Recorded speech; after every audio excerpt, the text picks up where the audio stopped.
आया है वो जाएगा, क्योंकि कहते ना कि रे मन चिंता क्यों करे, क्यों दुख दर्द मनाए,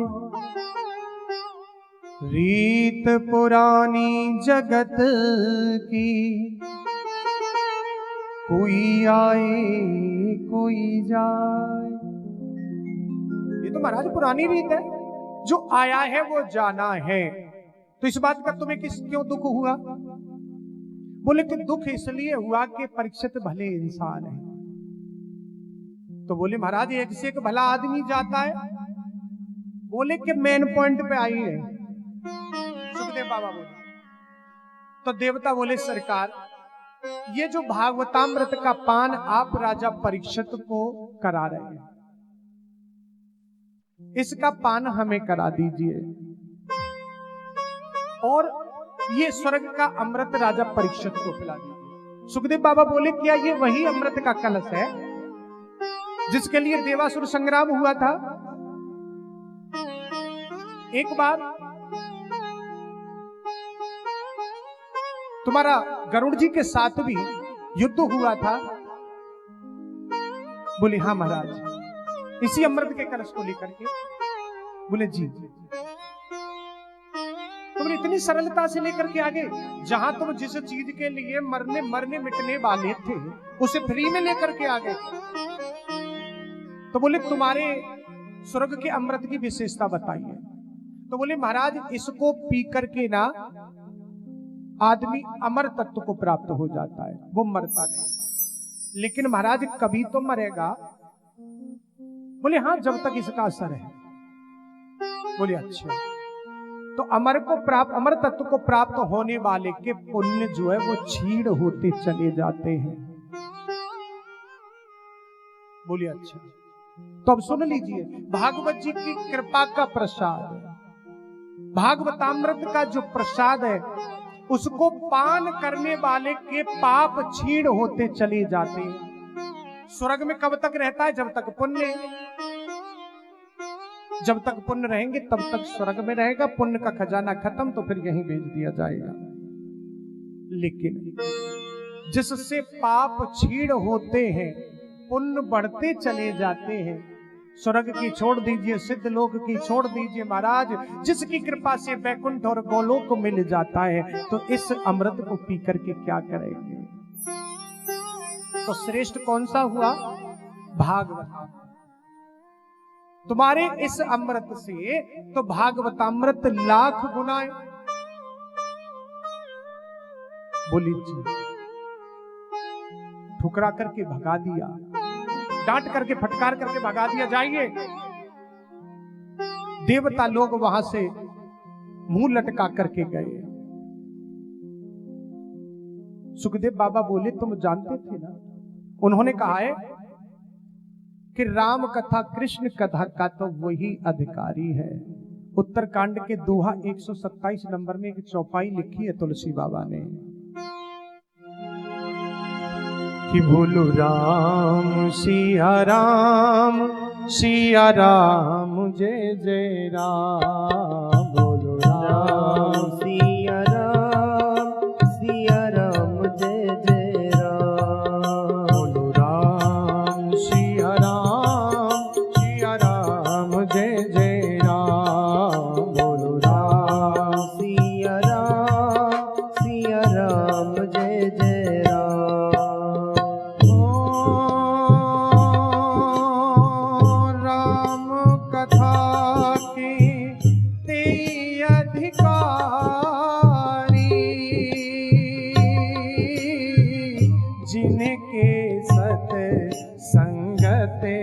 अति प्यारी राम सिया राम जय जय राम।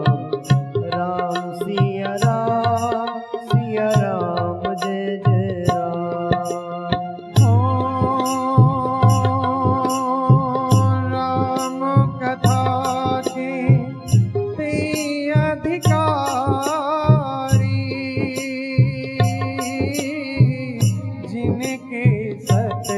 संगते अति प्यार।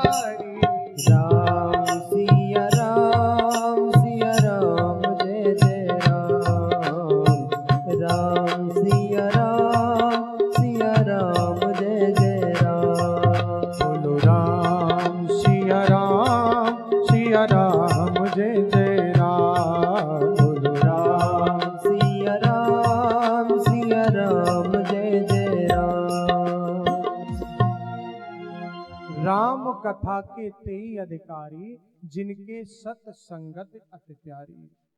भैया कृष्ण कथा राम कथा के तो वे ही अधिकारी है जिनके सत्संगत उन्हें प्रिय है, जो भक्त है। महाराज तो बोले कि ये अमृत नहीं पिलाना, उनको भगा दिया वहां से, क्योंकि कोई कांच का टुकड़ा देख करके अनमोल मणि मांगे तो देने वाले की बेवकूफी है। ठुकरा दिया, बोले नहीं, मेरी तो मणि है और वो भी अनमोल, इसका कोई मोल नहीं है, तो मैं सौदा क्यों करूंगा। हाँ, तुम यदि श्रोता बन करके आते तो तुम्हें अवश्य सुनाता, लेकिन इस समय तुम सौदागर बन करके आए हो तो भैया तुम इसके अधिकारी नहीं हो। ये कह करके सुखदेव बाबा ने भगा दिया। श्रीमद् भागवतम शास्त्रम कलोकीरेण भासितम, क्योंकि ये श्रीमद् भागवत रूपी श्रीमद् भागवत जी की करुणा की कृपा से जो प्रसाद बाबा श्री सुखदेव जी को प्राप्त हुआ, वो जानते थे, क्योंकि ये परमहंसों के श्रोमणी हैं और भागवत जी परमहंसों की संगीता है। महाराज यही हुआ तो देवता लोग रोते रोते पहुंचे पितामह ब्रह्मा जी की शरण में। बोले क्या बात है। बोले कि सुखदेव बाबा ने फटकार करके भगा दिया,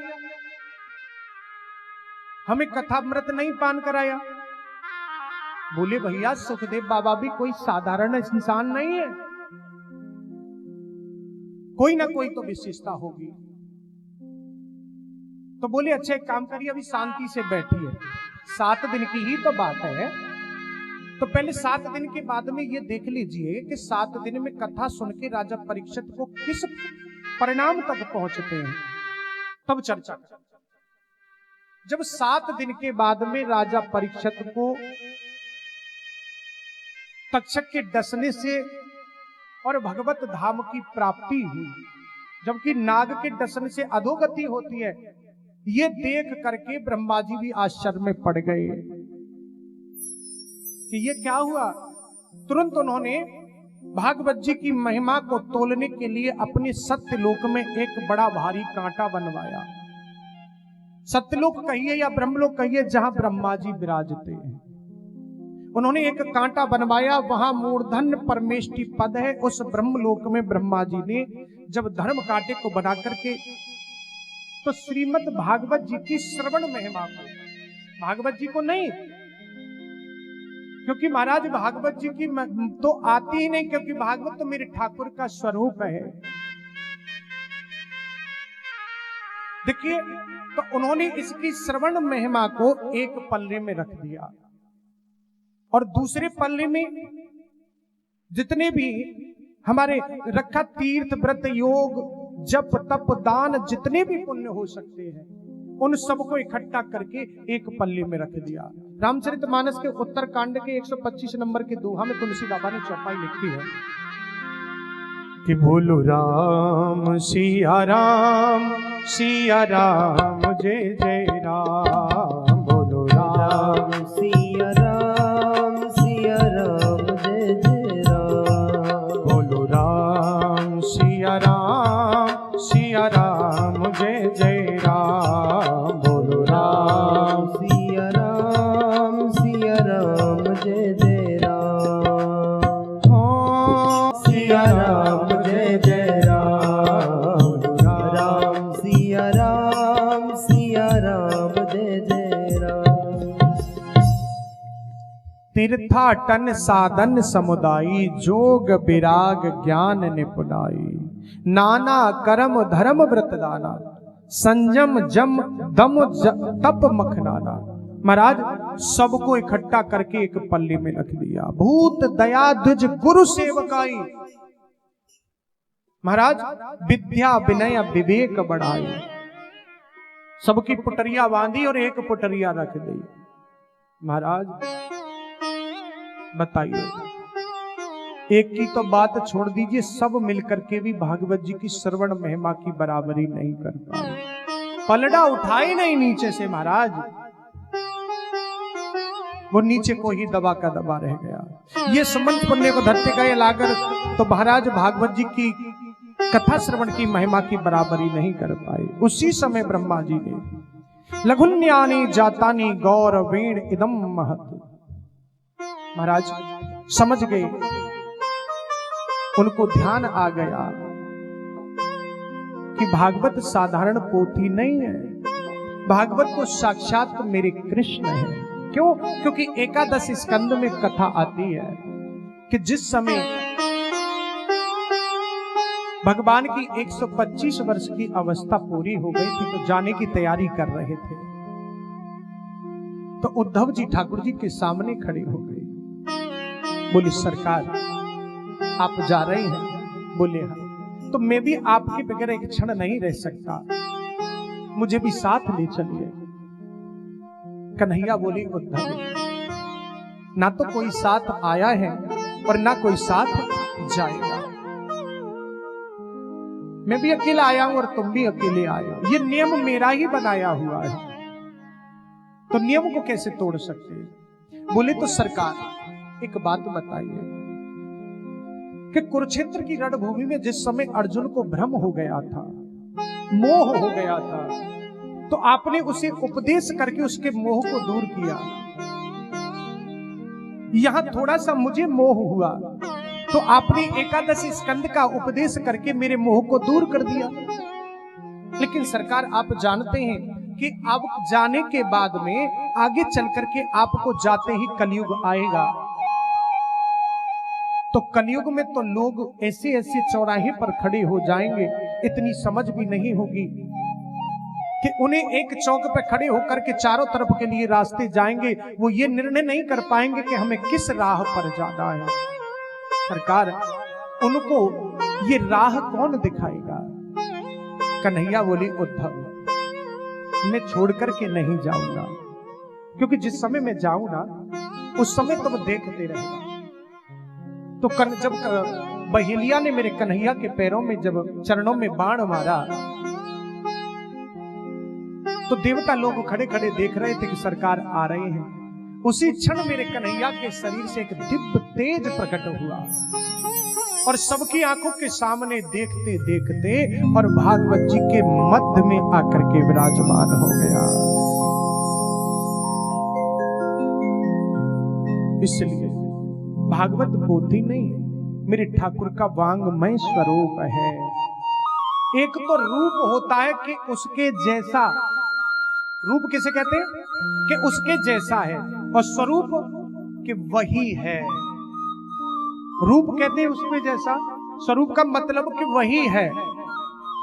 वांगमय स्वरूप साक्षात मेरे ठाकुर। इसलिए भागवत जी के एक एक शब्द में मेरे ठाकुर की श्यामलता समाई है। समझ गए? तुरंत ब्रह्मा जी ने प्रणाम किया। ब्रह्मा जी बोले कि सुखदेव बाबा ने सही किया है देवताओं, कि तुम नहीं जान पाओगे, तुम सौदागर बन करके गए थे, तुम यदि श्रोता बन के जाते तो महाराज तुमको जरूर कुछ ना कुछ मिलता। बोलिए वृंदावन बिहारी लाल की जय। आगे बाबा श्री सूत जी महाराज वर्णन करते हैं कि एक बार देवऋषि नारद ब्रह्मलोक से और मृत्यु लोक पर आए भ्रमण करने के लिए। तो नारद जी घूमते घूमते और बद्रीनाथ धाम में पहुंचे हैं। जब बद्रीनाथ धाम में पहुंचे नारद बाबा, तो बद्रीनाथ धाम में चारों भैया विराजमान थे। सनत कुमार जी बड़ी तीव्र गति से दौड़े जा रहे थे। देखिए, नारद जी भी ब्रह्मा जी के मानस पुत्र हैं और सनत कुमार भी नारद ब्रह्मा जी के मानस पुत्र हैं। तो सब भाई भाई उन्होंने देखा नारद जी की तरफ और नारद जी से पूछा, नारद भैया इतनी तेज गति से आप कहां जा रहे हो दौड़ करके? क्या बात है? आपका चेहरा देखने में ऐसा लग रहा है कि किसी लोभी कपटी का सारा धन छिन गया हो, लेकिन महाराज तुम जैसे संत का तो कहीं कुटिया भी नहीं है। आखिर तुम कहां मोह में फंस गए? क्या कारण हुआ जिसके कारण तुम इतना मुंह लटकाए हुए बैठे जा रहे हो? बोली महाराज मेरी बड़ी प्रॉब्लम खड़ी हो गई है। बोले क्या हुआ?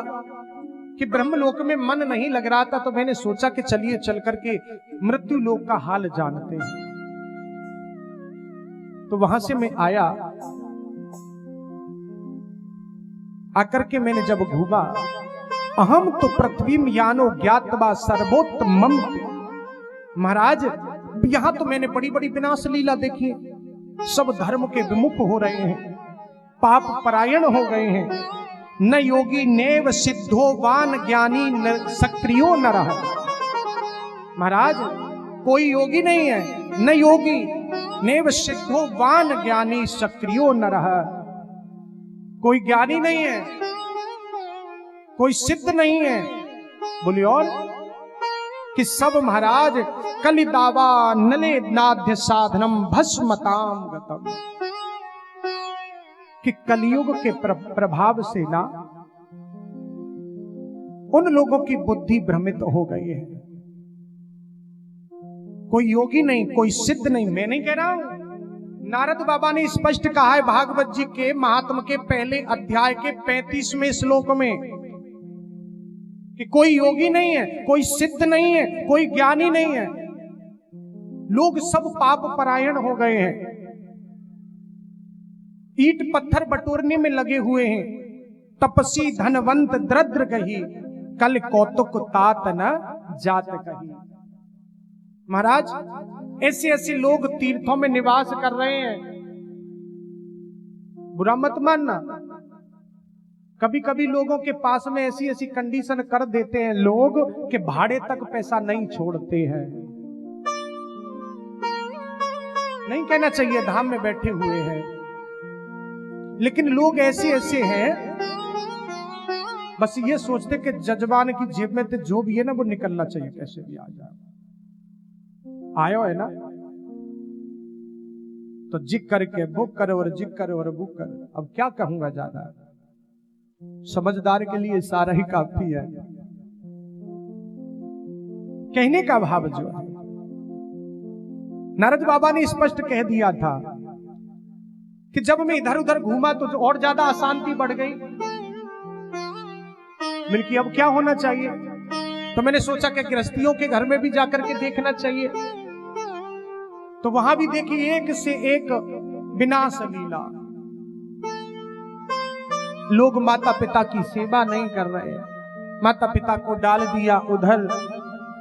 हमारे ब्रज में कहते हैं लोग, मैं अपनी ब्रज की भाषा में बोल रहा हूं, जब माता पिताजी बूढ़े है गए तो अब काऊ काम के ना रहे, अब करने के लायक तो है नहीं कुछ भी।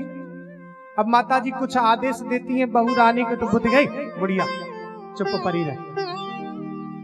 खानी है तो टाइम से खा ले, नहीं बोले मत, खवा दूंगी पनपता। बेटा कहता पिताजी से, पिताजी आप शांत रहिए, मैं जानता हूं ना, मैं पढ़ा लिखा हूं, आपसे ज्यादा जानता हूं। क्या है? माता पिता का सम्मान खत्म है। लेकिन सारी विनाश लीला जब देख करके मैं श्रीधाम वृंदावन की ओर चला तो वहां मैंने एक अजीब लीला देखी।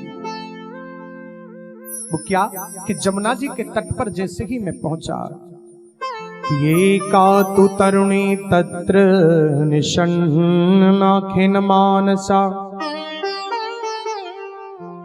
वृद्धो द्वैपतितो पाशे निःसन्तावचेतनो महात्म।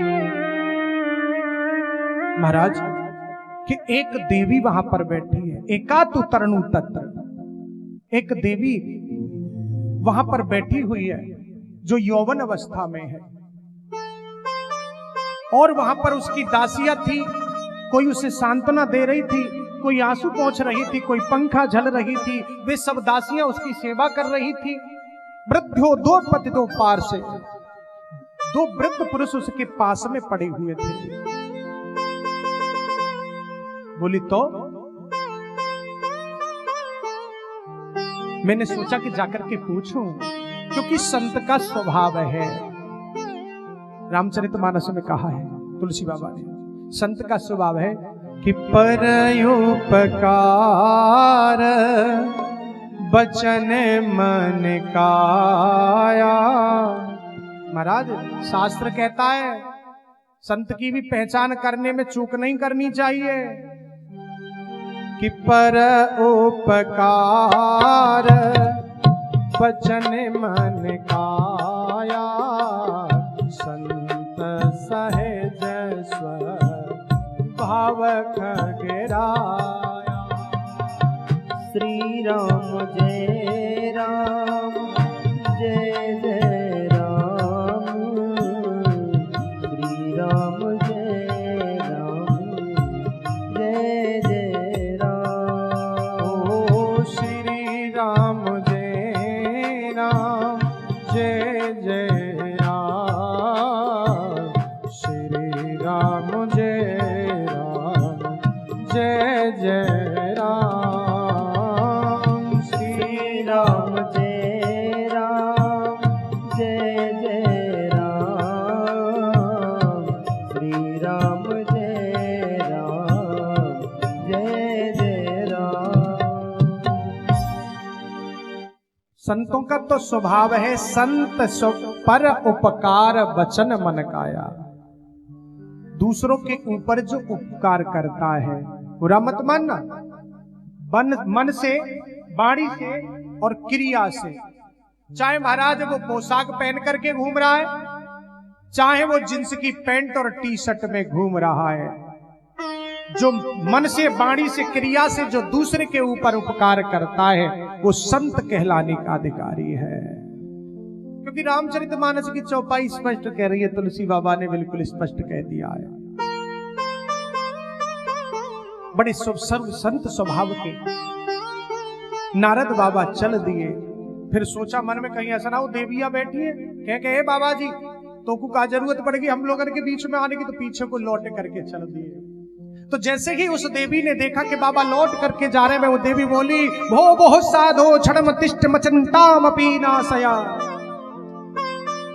रुकिए महात्मन रुकिए, मचिंताम अपी नासय, सरकार मेरी चिंता को दूर करिए, मेरे कष्ट को दूर करिए। नारद बाबा को बड़ी प्रसन्नता हुई।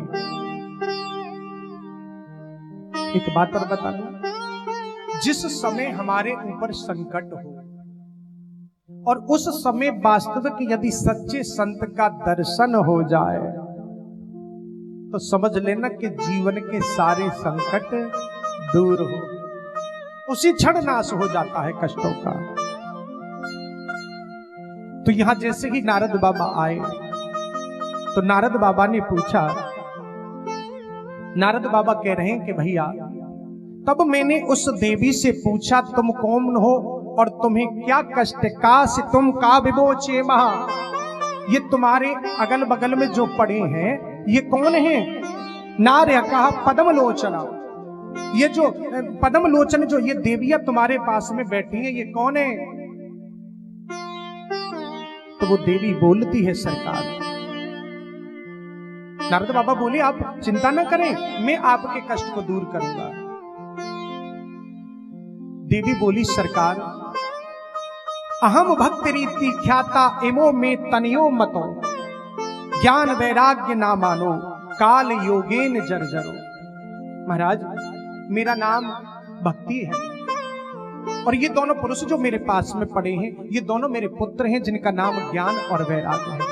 लेकिन कलयुग के प्रभाव से देखो कितना उल्टा हुआ, जबकि मां को वृद्ध अवस्था में होना चाहिए और संतान यौवन अवस्था होनी चाहिए, लेकिन यहां उल्टा हो रहा है कि मां तो यौवन अवस्था में है और संतान वृद्ध अवस्था में पड़ी है। बोली सरकार मुझे इसी बात का कष्ट है। तो बोली आप चिंता न करो, अगर ये बात कष्ट को मैं आपके को दूर करूंगा। नारद बाबा बोले देवी कि घर घर केरी करूं प्रतिष्ठा, रहे तुम्हें कुछ त्रास नहीं, और जो न करूं ऐसा तो मैं श्री हरि का सच्चा दास नहीं। नारद बाबा भी चक्कर में पड़ गए। यहाँ एक शब्द बोल गए जो मुंह से निकल गया, घर घर तेरी करूं प्रतिष्ठा, रहे तुम्हें कुछ त्रास नहीं, और जो न करूं ऐसा तो मैं श्री हरि का सच्चा दास नहीं। बस यही धोखा हो। नारद बाबा को अपने ऊपर पूरा भरोसा हो गया कि मैं सब कुछ ठीक कर लूंगा। आज नारद जी ने अपनी दासता को दाव पर लगा दिया, लेकिन नारद बाबा उनके पास अपना मुंह ले जाकर के बोले, जोर जोर से करने लगे, अरे ज्ञान, अरे वो वैराग्य, उठो जल्दी, शीघ्र उठो, होश में आओ। नारद बाबा बोले, लेकिन उनको कहां असर पड़ने लगा। संभालो अपने आप को। अब क्या करें? तब नारद जी के यंत्र मंत्र तंत्र इन सबों का प्रयोग करना प्रारंभ किया। वेद वेदांत घोषेश गीता पाठेर मुहुर्मुहुः, बार बार गीता जी का वेद वेदांतों का पाठ किया। लेकिन जब तक पाठ चलता है तो थोड़ी सी उदासी आ जाती है, और पाठ का विराम हुआ तो फिर वैसे ही पड़ जाती है। अब नारद बाबा चक्कर में पड़ गए। जब नारद बाबा चक्कर में पड़े, या शुभम पद्मनाभस्य मुख पद्म मध्वनि श्रता, बोले ये क्या हुआ? क्योंकि जब जितने मेरे औषधालय में जितनी भी औषधियां थी वो सब मैंने चटा दी। तो अब क्या हुआ कि उन्होंने श्रीमद् भगवत गीता का पाठ प्रारंभ कर दिया। उनको याद आया कि गीता तो भगवान के स्वयं मुख से निकली हुई है। गीता किसे कहते हैं? भगवान की प्रत्यक्ष वाणी को गीता कहते हैं, और वेद भगवान की परोक्ष वाणी को वेद कहते। कोई कोई लोग वेद की वर्णन करते तो कहते कि ईश्वरीय ज्ञान की पुस्तक को वेद कहा जाता है, लेकिन मूल भगवान की परोक्ष वाणी को वेद कहा जाता है। परोक्ष किसे कहते कि जो है तो सही लेकिन दिख नहीं रहा है, और प्रत्यक्ष दिख भी रहा है और है भी, उसे के जो सामने खड़ा है। नेत्रिर्वलोकंतो जृम्मन्तो साल साभवो। जब गीता का पाठ प्रारंभ किया तो उठ करके बैठ गए, पाठ विराम हुआ तो फिर गिर गए। अब विचार करना। उसी प्रकार आज मन थोड़ा सा नारद बाबा का उदास हो गया। क्या करूं, कैसे बैठाऊं? श्रीमद् भागवत में वर्णन आता है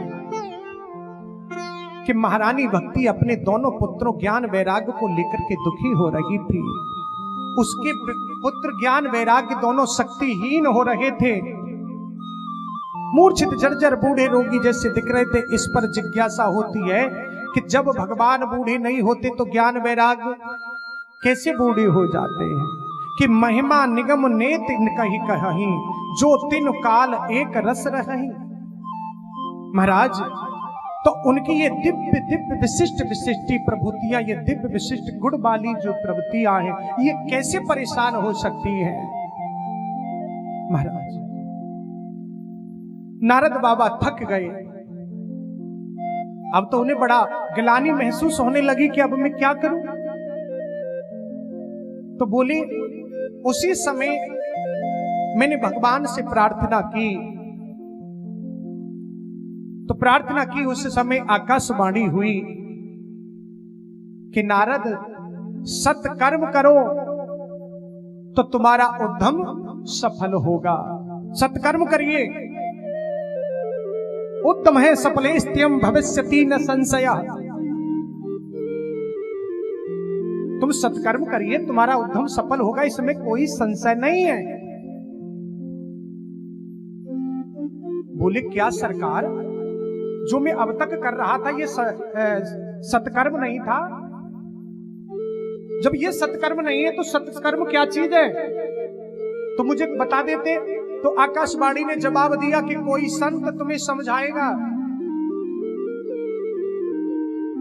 बोली सरकार बस बात गोलमोल घुमा दी। अरे उस समय यही बात कह देते कि उस जगह चले जाइए, वहां एक संत बैठे, वो तुम्हें समझा देंगे।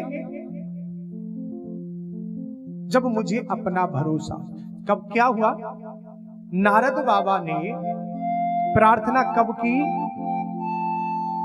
जब उन्हें अपना भरोसा खत्म हो गया कि अब मैं कुछ नहीं कर सकता। तो ठाकुर जी का उन्होंने वंदना किया, तब उन्होंने, लेकिन मेरा कन्हैया कहता है, गीता जी के 8वें अध्याय के 66वें श्लोक में कहा है कि सर्वधर्मान परित्यज्य मामेकम शरणम व्रज। कन्हैया कहते हैं कि एकमात्र मेरी शरण ले लो, देखो कोई समस्या रह जाए तो मुझसे कह देना। स्पष्ट कहते हैं नारद, अब अपने गोविंद की शरण ले ली है, भगवान पर भरोसा रख लिया, इसलिए आपका उद्यम सफल होगा। एतदर्थम तु सत्कर्म सुदर्शे त्वम समाचार। हे देवऋषि, इसके लिए आपको बहुत बड़ा सत्कर्म करना पड़ेगा। अब मान के चलिए नारद बाबा कोई साधारण तो नहीं है, घूम रहे बेचारे, छोटे छोटे संतों के पास में जाते हैं। तो नारद बाबा कहां, चतुर संप्रदा के महंत है, चतुर संप्रदा के आचार्य देवऋषि नारद बाबा, ब्रह्मा जी के मानस पुत्र, इतने बड़े संत, और छोटे छोटे कोई MBBS डॉक्टर किसी झूला साहब से पूछे कि भैया एक फीवर की टेबलेट बताओ कौन सी दी जाएगी, तो विचार करना, MBBS के सामने झूला छाप तो कुर्सी पे बैठने में समर्थ नहीं हो पाएगा। तो बहुत से बेचारे जो छोटे मोटे संत महंत थे वो बोले, नारद जी को देख करके कह देते कि मौन व्रत चल रहा महाराज। बोल नहीं पाएंगे कि जब सत्कर्म को नारद बाबा नहीं पहचान पा रहे तो हम लोग क्या बोलेंगे। तो इसलिए मैं दौड़ करके आया। नारद बाबा बोले, तो बस बोले इतनी सी बात है। बोले कि वाह नारद जी, संत हो तो तुम जैसा। संत का यही कर्तव्य होता है, अपनी समस्या से नहीं, दूसरे की समस्या को देख करके जो दुखी हो जाए वही संत कहलाने का अधिकारी है। अरे अपने स्वार्थ की, अपने सुख की जिज्ञासा, चर्चा और कामना तो दुनिया करती है, लेकिन दूसरे के सुख की चाह रखने वाला कि कैसे भी करके ये सुखी हो जाए। तो बोले अब आपको ज्यादा दुख चिंता करने की आवश्यकता नहीं है। बोले तो वो सत्कर्म क्या है? तो बोले वो सत्कर्म है, सत्कर्म सूचको नूनम ज्ञान यज्ञ स्मृतो बुध है। बोले क्या? सत्कर्म सूचको नूनम ज्ञान यज्ञ स्मृतो बुध है।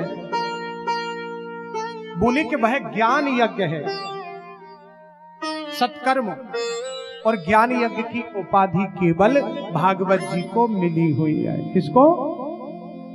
केवल ज्ञान यज्ञ की उपाधि भागवत जी को मिली हुई है। अभी कुछ दिन पहले एक पोस्टर देख रहे थे हम लोग, तो उस पोस्टर पर लिखा हुआ था शिव पुराण ज्ञान यज्ञ। लेकिन वास्तव में आजकल लोग जो चाह रहे हैं ना वो मनमानी कर रहे हैं। वास्तव की जो ज्ञान यज्ञ की उपाधि जो है वो भागवत जी को मिली हुई है। अन्यथा किसी को भी, किसी पुराण को ज्ञान यज्ञ की उपाधि, ये सबसे बड़ा यज्ञ। यज्ञ कई प्रकार के होते हैं, द्रव्य यज्ञ है, जप यज्ञ है, तप यज्ञ है, लेकिन ज्ञान यज्ञ सबसे बड़ा यज्ञ है जो भागवत जी है। अब जिज्ञासा हुई कि ज्ञान यज्ञ किसे कहते? बोले महाराज, तो कहा कि सतगीत सुकादवी ही, जो सुखदेव बाबा के मुख से गाया हुआ जो है भागवत जी है, भगवत गीत गाया हुआ वही भागवत है, और वही सबसे बड़ा सत्कर्म और ज्ञान यज्ञ है। बोलिए श्री सुखदेव जी महाराज की जय। तो नारद जी तुरंत प्रत्यक्षति द्वयो कष्टम सुखम भक्तेर भविष्यति। नारद जी, ज्ञान वैराग्य का कष्ट दूर हो जाएगा, उनका बुढ़ापा चला जाएगा। सुखम भक्तेर भविष्यति, और भक्ति भी सुखी हो जाएगी, इसमें कोई संशय नहीं है। तब बोली अब क्या किया जाए। प्रतिगेहम प्रतिजनम ततः क्रीडाम कृष्यति। आपका संकल्प है ना कि उसके कष्ट को दूर कर दे, तो दोनों को, तीनों को भागवत जी की कथा को श्रवण करा दीजिए। तो महाराज क्या हुआ, बद्रीनाथ धाम से चारों भैया सनत कुमार जी ऊपर से नीचे उतर के आए। बोले कि भैया नारद एक काम करिए, इतने तो हम यहां से चलते हैं और उतना ही आप भक्ति को लेकर के आ जाइए। तो ऐसा कुछ लोग बताते हैं कि बद्रीनाथ धाम की और वृंदावन धाम से जो मध्यम की भूमि है वो हरि क्षेत्र हरिद्वार है।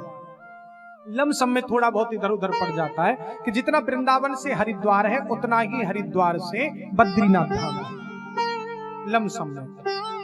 तो बद्रीनाथ धाम में मां गंगा के पावन पुलिन तट पर आनंद घाट पर व्यास मंच बनाया गया। व्यास मंच पर चारों भैया सनत कुमार आसीन हो गए। नारद बाबा को प्रधान श्रोता बना लिया और भक्ति महारानी के दोनों पुत्रों के लिए आसन लगा दिए कि ज्ञान वैराग्य आप आकर के बैठ जाइए। तो सनत कुमार चारों भैया कथा श्रवण कराने लगे। जैसे ही भागवत जी के महात्म की कथा का विराम हुआ,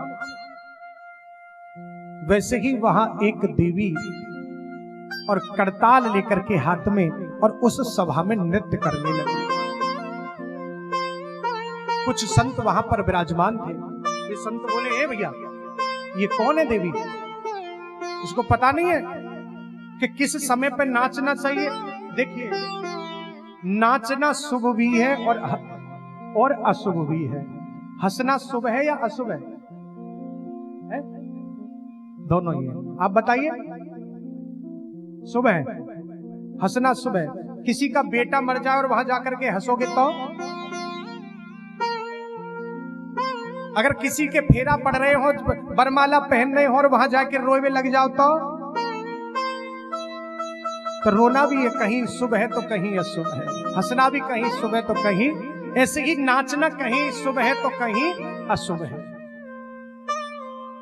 तो बोले ये क्या हो रहा है, बैठाइए इसको। शरत कुमार चारों भैया बोले, हे महात्मन आपने इनको पहचाना नहीं? ये कौन है? अरे ये मेरे ठाकुर की प्राण वल्लभा प्रियतम मां है, कि जिनकी कृपा से मेरे ठाकुर विदुर के घर छिलका खा करके आए, जिनकी कृपा से मेरे ठाकुर सबरी के झूठे वेर पा करके आए, ये वही महारानी भक्ति है। क्षमा प्रार्थना मांगी। कहते ना, ब्रज के नंदलाला राधा जू के सांवरिया, सब दुख दूर हुए जब तेरा नाम लिया। ओ ब्रज के नंद लाला राधा जो के सांवरिया, सब दुख दूर हुए जब तेरा नाम लिया। सब दुख दूर हुए जब तेरा नाम लिया। ओ ब्रज के नंद लाला राधा जो के सांवरिया, सब दुख दूर हुए जब तेरा नाम लिया। सब दुख दूर हुए जब तेरा नाम लिया।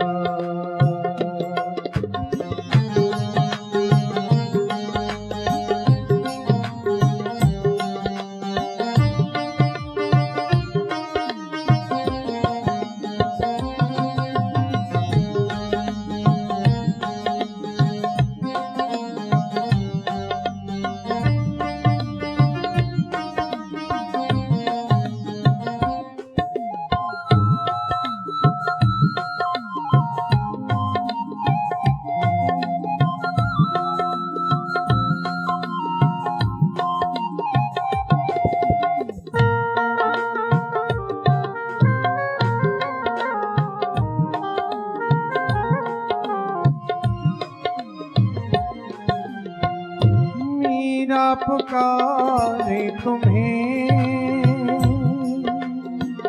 गिरिधर गोपाला। मीरा पुकारे तुम्हें गिरधर गोपाला।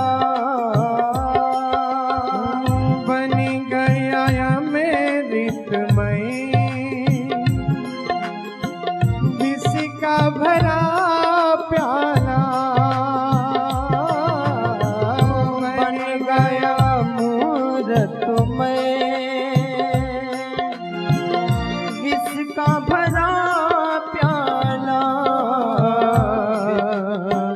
विष का भरा प्याला कौन मिटाए उसे जिसे तूने राख लिया।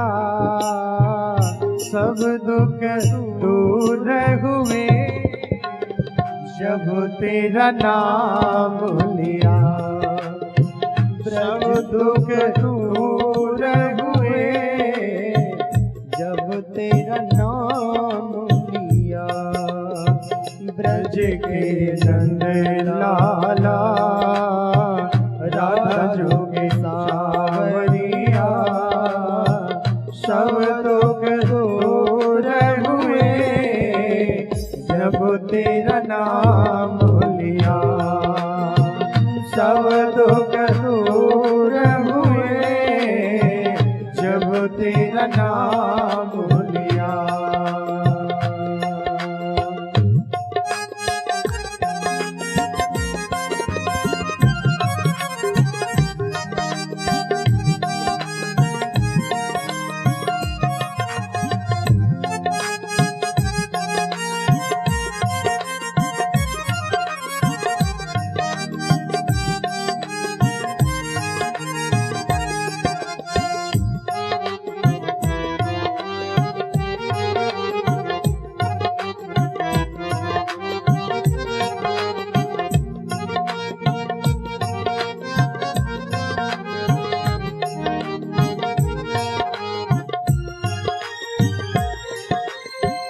नैनों में श्याम बसे मन में बने बारी। नैनों में श्याम बसे मन में बनवारी। सुध बिसराई गई मुरली की धुन प्यारी। सुध बिसराए गई मुरली की धुन प्यारी। मुरली की धुन प्यारी। मन के मंदिर में रास रचाओ सांवरिया। सब दुख दूर हुए जब तेरा नाम लिया।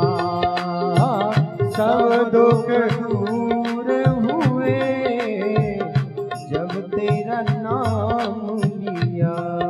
ये सब दुख दूर हुए जब तेरा नाम लिया।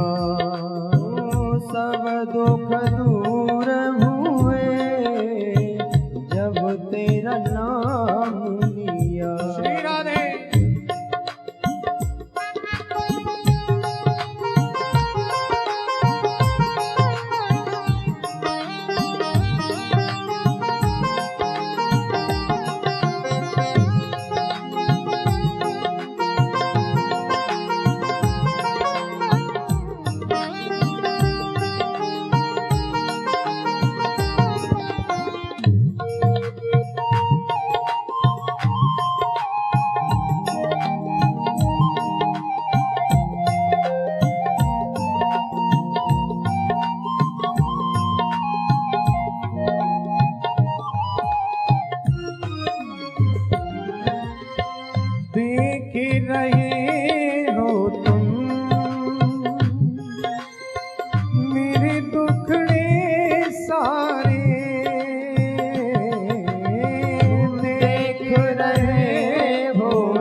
तारे।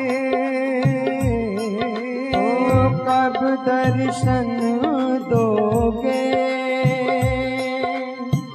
आँखों के तारे, आँखों के तारे। अधर पे मुरली है, कांधे पे कांवरिया, सब दुख दूर हुए जब तेरा नाम लिया। सब दुख दूर हुए जब तेरा नाम लिया। सब दुख दूर हुए जब तेरा नाम लिया। सब दुख दूर हुए जब तेरा नाम लिया। सब दुख दूर हुए जब तेरा नाम लिया। ओ ब्रज के नंद लाला, राधा जो के सांवरिया, सब दुख दूर हुए जब तेरा नाम लिया।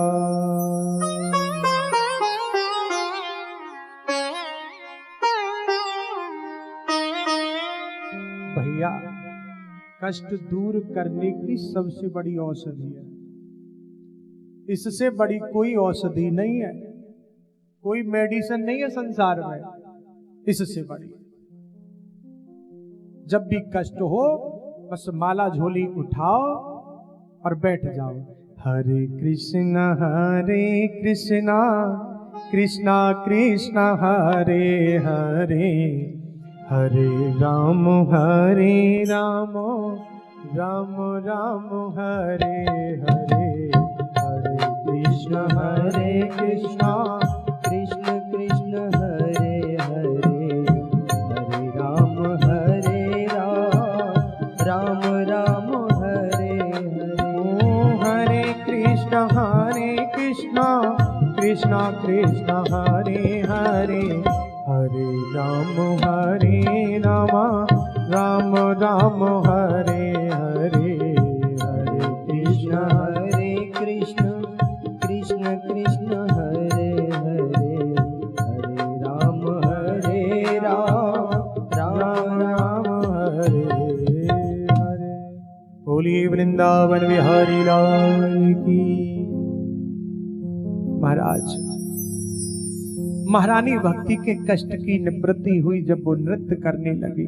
महारानी भक्ति हाथ जोड़ करके खड़ी हो गई कि सरकार, थे तो हम लोग तीन, एक में माँ थी और हम दो मेरे पुत्र थे, लेकिन मैं देख रही हूं कि दोनों पुत्रों के लिए तो आसन है, मेरे लिए तो कहीं बैठने के लिए आसन भी नहीं है। तो सनत कुमार जी बोले, देवी तुम्हारा आसन तो वहां है कि जहां आज तक किसी का भी नहीं लगा। बोली कहां?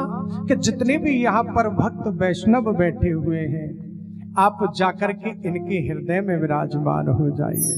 बोलिए भक्ति महारानी की जय, बोलिए नारद भगवान की जय, सनत कुमार जी महाराज की जय।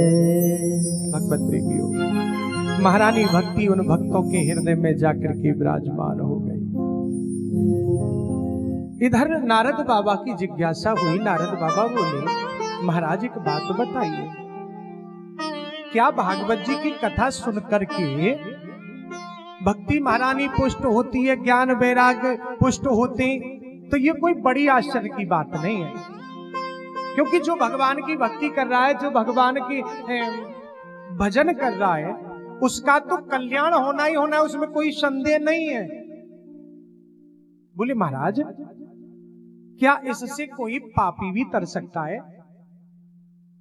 बोले हाँ, क्यों नहीं। के विशुद्ध्यन्ति वदन्तु महाम सप्ताह यज्ञेन कथामय। कि महाराज, कृपालुर भीर लोक हितम विचार प्रकाशित कोपी नवीन मार्ग। के विशुद्धंती, कौन कौन इससे शुद्ध हो सकता है। वदंतु महाम सप्ताह यज्ञेन कथामयेन, कि कौन कौन महाराज भागवत जी की कथा श्रवण करके सप्ताह विधि से कौन कौन शुद्ध हो सकता है। तो बोले महाराज उन पापियों की सूची दे रहे हैं कि इससे महान पापी से भी पापी हो, उन पापियों की सूची दे रहे हैं कि ये मानवा पाप कृतस्तु सर्वदा सदा दुराचार रता विमार्ग, क्रोधाग्निदग्धा कुटिलास्य कामिनः, सप्ताह यज्ञेन कलो पुनन्त ते। महाराज कौन कि क्रोधाग्निदग्धा कुटिलाक्ष कामन है, सप्ताह यज्ञेन कलो पुनन्त ते। बोलिए कौन सा महाराज। तो रामचरितमानस की चौपाई में भी एक वर्णन आया है। बोलो राम सिया राम, सिया राम जय जय राम, बोलो राम राम सिया राम। जे पातक उपपातक अहि, कर्म वचन मन भव कवि कहन। मान के चलिए संसार के सारे पातक भी, जिसने अपने जीवन में बड़े से बड़ा पाप संसार का जो भी है, उसने एक नहीं अनेकों बार अकेले किया है और पराकाष्ठा पर ऊंचाई पे पहुंचा कर किए हैं। ऐसा भी कोई हो और भागवत जी की कथा के आश्रय में आ जाए तो श्रीमद् भागवत कथा उसको भी पवित्र करके भगवत धाम को पहुंचा देती है। ये भागवत जी की महिमा है और मेरे ठाकुर से मिला देती है।